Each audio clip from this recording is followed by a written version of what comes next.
स्पष्ट। म त ब्याङ्कर भएको भएर भन्छु, केही गर्नु पर्दैन। 10 वर्षको हेर्नुहोस्, जसले जग्गा किनेको छ 1 करोडभन्दा बढीको, जसले मोटर किनेको छ 50 लाखभन्दा बढीको, जसले सेयरमा लगानी गरेको छ 25 लाखभन्दा बढीको, सिर्फ एउटा प्रश्न पत्र जाने उनीहरूलाई धन्यवाद, यो किनेको स्रोत देखाउनुहोस्, त्यति हो।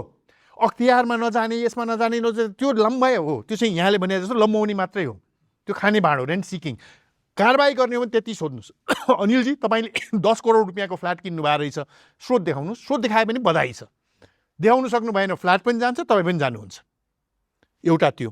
अर्को चाहिँ एउटा विन्डो दिने र लिने छ भ्रष्टाचारीमा। मैले दिने, तपाईँले लिने भएदेखि जो पहिला आउँछ उसलाई एमनेस्टी, जो आउँदैन त्यो चट भनेपछि जसले दियो ऊ पनि दौडेर जान्छ, जसले लियो म पनि लिएको चाहिँ भनेर जान्छ।